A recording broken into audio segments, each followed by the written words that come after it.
नमस्कार। भारतीय ज्ञान परंपरा की चर्चाएं पूरे भारतवर्ष में हो रही हैं। इंडियन नॉलेज सिस्टम्स या फिर भारतीय ज्ञान परंपरा कहें, एनईपी 2020 के साथ विकसित भारत के विजन को जोड़ते हुए और भारत को कैसे विश्व गुरु बनाए, उस संदर्भ में भारतीय ज्ञान परंपरा की चर्चा हम सुनते रहते हैं। आज इस वीडियो के माध्यम से आइए हम जानते हैं कि गुजरात के संदर्भ में कि भारतीय ज्ञान परंपरा की क्या प्रासंगिकता है। तो आप देख सकते हैं इस वीडियो को, भारतीय ज्ञान परंपरा इन गुजरात, परंपरा से प्रगति तक, फ्रॉम हेरिटेज टू इनोवेशन। और यही भारत को विश्व गुरु बनाने में हमें सहायक होगी कि कैसे हमारे ट्रेडिशनल नॉलेज को, भारतीय ज्ञान को, हमारे हेरिटेज को, ट्रेडिशनल नॉलेज को यूज करके और इनोवेशन अप्लाई करके विकसित भारत की संकल्पना को सार्थक करें। आप देख सकते हैं भारतीय ज्ञान परंपरा बहुत सारी विधाओं को सम्मिलित करती हैं। उसमें हेल्थ एंड वेलनेस है, ट्रेडिशनल नॉलेज इन मैथमेटिक्स है, मेडिसिन है, योगाज है, आर्ट, कल्चर, हिस्ट्री, सब कुछ है। सारी विधाओं को हम सम्मिलित करते हैं इसमें भारतीय ज्ञान परंपरा। ये अपार है। और भारतीय ज्ञान परंपरा का मुख्य उद्देश्य है भद्रायाम सुमते यतीम, let us strive for wisdom leading to the welfare of all. ऐसे भी भारत का इतिहास रहा है, भारत की संस्कृति में ये बात रही है, सर्वे भवन्तु सुखिनः सर्वे सन्तु निरामया। तो भारतीय ज्ञान परंपरा का उपयोग करते हुए, वसुधैव कुटुंबकम की भावना रखते हुए, कैसे हम सर्वे भवन्तु सर्वे सन्तु निरामया, सर्वे भवन्तु सुखिनः सर्वे सन्तु निरामया की भावना को आगे बढ़ाते हुए इसका उपयोग करें। जैसा कि हम जानते हैं, इंडियन नॉलेज सिस्टम या भारतीय ज्ञान परंपरा एनईपी 2020, एनईपी 2020 की यदि हम बात करें तो उसमें एक प्रमुखता से कही गई है multi disciplinary and holistic education, और इसको आईकेएस के साथ इंटीग्रेट करने की बात कही गई है। और आईकेएस में इसका महत्वपूर्ण योगदान है। और यदि हम गवर्नमेंट ऑफ इंडिया की बात करें तो एक आईकेएस सेपरेट डिवीजन है मिनिस्ट्री ऑफ एजुकेशन के तहत, और उनका मुख्य उद्देश्य है to promote interdisciplinary research for societal applications, that is IKS research in societal applications. और साथ में अवेयरनेस क्रिएट करने की जरूरत है। रिच हेरिटेज है हमारे यहाँ, ट्रेडिशनल नॉलेज है सभी विधाओं में, सभी फील्ड में, चाहे वो आर्ट हो, लिटरेचर हो, एग्रीकल्चर हो, साइंस हो, इंजीनियरिंग हो, आर्किटेक्चर, इकोनॉमिक्स, जिसमें भी देख लीजिए। और एनईपी में बहुत सारी बातें हैं। यदि हम आज के करंट स्टेटस को देखें तो आईकेएस को करिकुलम में या हमारे प्रैक्टिसेस में आज की स्थिति में लगभग 30% इंटीग्रेशन हो पाया है। यदि हम 2035 तक 100% ट्रू सेंस में प्रैक्टिकली इंटीग्रेट करें तो हम एक ग्लोबल लीडर बन सकते हैं। ट्रेडिशनल नॉलेज में, कल्चर अवेयरनेस में हम एक लीडर पूरे वर्ल्ड में उभर कर आ सकते हैं।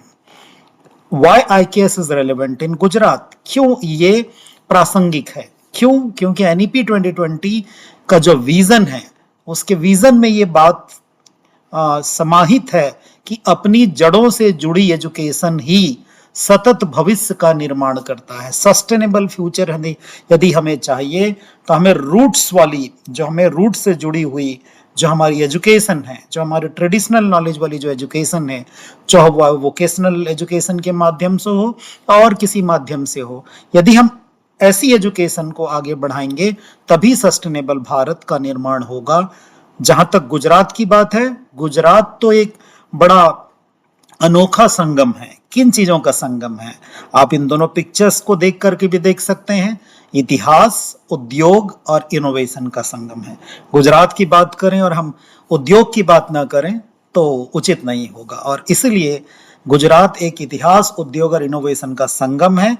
जहां तक इतिहास की बात है तो इसका संदर्भ भारतीय ज्ञान परंपरा से जुड़ा है। यदि हम आईकेएस डोमेन्स की बात करें, जो भारतीय ज्ञान परंपरा के जो आयाम है उनकी बात करें, तो ये साइंस एंड टेक्नोलॉजी, विज्ञान को जोड़ती है, स्वास्थ्य इसमें सम्मिलित है, एग्रीकल्चर इसमें सम्मिलित है, हमारी आर्ट, कल्चर और संस्कृति, ट्रेडिशनल इसमें सम्मिलित है, ट्रेड इन गवर्नेंस, इसमें सम्मिलित हमारी हमारी व्यवस्था, कानून व्यवस्था, हमारी सरकार कैसे चलती, कैसी हमारी गवर्नेंस मॉडल होती है, ये हमारा। आप देखिए पुरातन समय में कैसे गवर्नेंस था, कैसे वो रूल करते थे, कैसे सभी प्रजा को लेकर के साथ में चलते थे।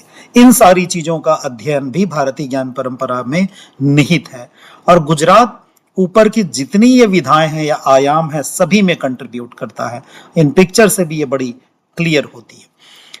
यदि हम एग्जाम्पल के तौर में देखें तो water management and urban planning, जल प्रबंधन और नगर नियोजन। यदि आप देखेंगे, एक धोलावीरा करके स्थान है, एक लोथल करके स्थान है।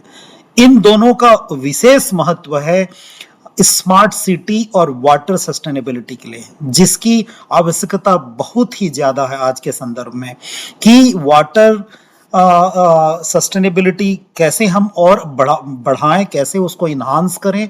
जो स्मार्ट सिटी वगैरह की प्लानिंग कर रहे हैं उसमें एक महत्वपूर्ण भूमिका निभाती है। एडवांस रिजर्वायर और ड्रेनेज है, जैसे धोलावीरा का आप देखेंगे ये वाला मॉडल, लोथल का यदि आप अर्लीस्ट डॉकयार्ड वगैरह को स्टडी करेंगे तो ये जल संरक्षण का प्राचीन समझ प्रदान करता है। योजनाबद्ध स्मार्ट सिटी के निर्माण करने में ये बहुत महत्वपूर्ण योगदान निभाएगा। सतत विकास, सस्टेनेबल ग्रोथ और सस्टेनेबल डेवलपमेंट और प्रगति में ये बहुत सहायक होगा। तो इनका अध्ययन, इस पर रिसर्च करना बहुत ही आवश्यक है। और आज हम स्मार्ट सिटी की बात करें या आपके सस्टेनेबिलिटी की बात करें तो इसका एक महत्वपूर्ण योगदान है। अगला है आयुर्वेदा एंड वेलनेस। ये पूरे भारत में हमारी ये प्राचीन विधा है जो वेलनेस की इकोनॉमी को बढ़ा रही है। मेंटल हेल्थ और प्रिवेंटिव हेल्थ केयर में बहुत बड़ा योगदान है। तो उसी तरीके से गुजरात में भी, चाहे वो ट्राइबल हीलिंग के माध्यम से हो, चाहे आयुर्वेदा के माध्यम से हो, चाहे योगा के माध्यम से हो, अलग अलग आयामों के माध्यम से होलिस्टिक हेल्थ, जिसको हम समग्र स्वास्थ्य कहते हैं, उसमें भी गुजरात में बहुत पोटेंशियल है और ये प्रासंगिक है।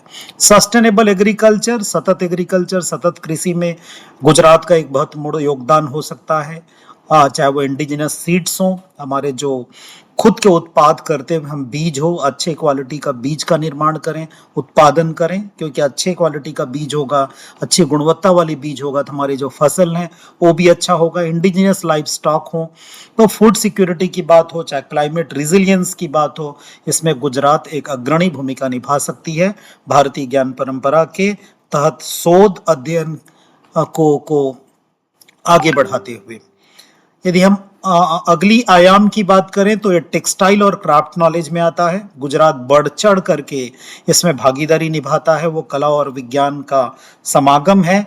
जैसे आप पाटन की बात करें, कच्छ की बात करें, जिसमें बांधनी तो इतना पॉपुलर है, पूरे भारतवर्ष में बांधनी की बात करते हैं। हमारी जो महिलाएं हैं वो बांधनी के लिए बिल्कुल बहुत बांधनी को वो पसंद करते हैं। तो इसकी प्रासंगिकता क्या है इन विधाओं का, चाहे वो कच्छ आर्ट हो या पाटन की विधाएं हो। क्रिएटिव इकोनॉमी को क्रिएटिविटी के साथ बढ़ाएगा, भारतीय ज्ञान को समाहित करते हुए। और ग्लोबल टेक्सटाइल लीडरशिप में महत्वपूर्ण योगदान। आज भी लोड ग्लोबल है, लेकिन अब उस पुरातन ज्ञान को, प्राचीन ज्ञान को, भारतीय ज्ञान को कैसे हम सस्टेन कर सकें, साइंस के साथ जोड़ सकें, विज्ञान के साथ जोड़ सकें और ज्यादा से ज्यादा प्रमोट करें। इसमें जो लोकल्स हैं उनको एम्प्लॉयमेंट भी मिलेगा। हमारे आदरणीय प्रधानमंत्री कहते हैं वोकल टू लोकल, तो इसमें लोकल लोगों को रोजगार भी मिलेगा, गुजरात के लोकल लोगों को रोजगार मिलेगा, गुजरात में रोजगार को बढ़ावा मिलेगा और साथ में भारतीय ज्ञान को संरक्षित करेंगे। तो एक बोलते हैं ना, एंशिएंट नॉलेज की जो ग्लोरी है पूरे गुजरात में वो बढ़ेगी। अगला है आर्किटेक्चर और सेक्रेड ज्योमेट्री में। इसमें एक जो सूर्य मंदिर है मोढेरा का जो सन टेम्पल है गुजरात का, एक रानी की वाव है पाटन में, ये एक महत्वपूर्ण स्थान है जो आपका सोलर अलाइनमेंट और एनर्जी डिजाइन कैसे बनी हुई है उसमें। मंदिर का मुख्य द्वार सूर्योदय के साथ संरक्षित है। सूर्य की रोशनी गर्भगृह तक कैसे पहुंचती है, प्राकृतिक लाइट से ऊर्जा की कैसे बचत होती है, ये बहुत बहुत महत्वपूर्ण है। ये शोध करने के लिए, अध्ययन करने के लिए ज्यादा से ज्यादा अध्ययन होना चाहिए, विज्ञान का समागम होना चाहिए, एआई को अप्लाई करें, जिसमें चाहे वो सोलर अलाइनमेंट हो, चाहे नेचुरल कूलिंग सिस्टम हो जो हमारी रानी की वाव है, और लोकल मटेरियल्स का उपयोग करके हेरिटेज को, परंपरा और पर्यावरण का सुंदर समागम करके इसको अध्ययन करनी चाहिए। और जैसे हमने बताया कि नेचुरल कूलिंग सिस्टम है, नेचुरल कूलिंग सिस्टम को कैसे अध्ययन कर सकते हैं, कैसे हवा का प्रवाह हो सकता है, कैसे नेचुरल यूज ऑफ वाटर होता है, और कैसे जो स्टोन्स हैं, जो जो आकृति है, वो हमारी हमारी हमारे जो कैसे उसको कूल बना के रखते हैं, कैसे हम उसको उसको उसको उसका जो टेम्परेचर है उसको मेंटेन करते हैं। तो एंशियंट विजडम, मॉडर्न सॉल्यूशन, पुराने ज्ञान, पुरातन ज्ञान और नई दिशा, नया डायरेक्शन मिल सकता है। तो ऊर्जा की बचत यहाँ से हम सीखते हैं, पर्यावरण के अनुकूल इको फ्रेंडली सॉल्यूशन है हमारा, फिर क्लाइमेट रेस्पॉन्सिव, फिर हमारा हेरिटेज, हमारा फ्यूचर, और स्थिरता कोई नया विचार नहीं, ये हमारी परंपरा है। Sustainability is not a new idea, it is our traditional. बस आवश्यकता इस बात की है कि हम अपने ट्रेडिशन को गर्व के साथ अपनाएं, गर्व के साथ उसको व्यवहार में लाएं, और विज्ञान को समागम करते हुए उसको हम आगे बढ़ाएं, उसको प्रमोट करें। जो हम विकसित भारत 2047 की बात करते हैं, विजन 2047, जिसमें पुरातन ज्ञान को मॉडर्न टेक्नोलॉजी, आधुनिक टेक्नोलॉजी के साथ जोड़ना पड़ेगा, और तब जाके भारत जो है विकसित भारत 2047 तक बन पाएगा। तो गुजरात एक आईकेएस में लीडर रोल प्ले कर सकता है, जो हम भारत को विश्व गुरु के रूप में सपना देख करके आगे बढ़े हैं, उसमें इसका एक महत्वपूर्ण योगदान हो सकता है। तो इस भारतीय ज्ञान परंपरा को देखते हुए कि कौन सा एक्शन प्लान है जिसमें हमको आगे बढ़ना चाहिए, वो है करिकुलम। करिकुलम में बहुत ही ईमानदारी से, ट्रूली, केवल for the sake of inclusion नहीं, प्रैक्टिसेस उसको उतना ही महत्व देना पड़ेगा। भारतीय ज्ञान परंपरा की जितनी विधाएं हैं जो मैंने बात किया है, उनको करिकुलम में डालना चाहिए, स्कूल, कॉलेजेस, यूनिवर्सिटीज में पढ़ाई जानी चाहिए। तब जाके हम गौरवान्वित होंगे, उसमें विज्ञान का समागम करके उसमें आगे बढ़ेंगे। बहुत सारे अनुसंधान करने की जरूरत है, डिजिटल रिपोजिटरीज क्रिएट करने की जरूरत है, तब जाके विकसित भारत 2047, जो विकसित गुजरात 2047 से होकर के गुजरेगा, ये सपना हमारा साकार होगा। हमारा भारतीय ज्ञान भारतीय समाधान प्रदान करता है और वैश्विक कल्याण। तो आप देखिए, हम भारतीय ज्ञान, भारतीय समाधान और वैश्विक कल्याण, क्योंकि भारत, जैसा कि मैंने कहा, वसुधैव कुटुंब पर विश्वास करता है, सर्वे भवन्तु सुखिनः पर विश्वास करता है। इसलिए ग्लोबल वेलबींग हमारे लिए बहुत ही महत्वपूर्ण है, और उस बात को ध्यान रखते हुए भारतीय ज्ञान परंपरा का अध्ययन, अनुसंधान गुजरात में बहुत जोर शोर से करने की आवश्यकता। हमारी विरासत, हमारी पहचान, और यही हमारा भविष्य है। लेट्स बिल्ड नॉलेज सोसाइटी, ज्ञान पूर्ण समाज, ज्ञान रूपी समाज आइए हम बिल्ड करें फॉर विकसित भारत एंड विकसित गुजरात 2047। बहुत बहुत धन्यवाद। मुझे पूरी उम्मीद है कि ये भारतीय ज्ञान परंपरा गुजरात में जो प्रासंगिकता है और जो वहाँ पर पोटेंशियल है, इसको अध्ययन करने के लिए ज़्यादा से ज़्यादा लोग प्रेरित होंगे। नमस्कार।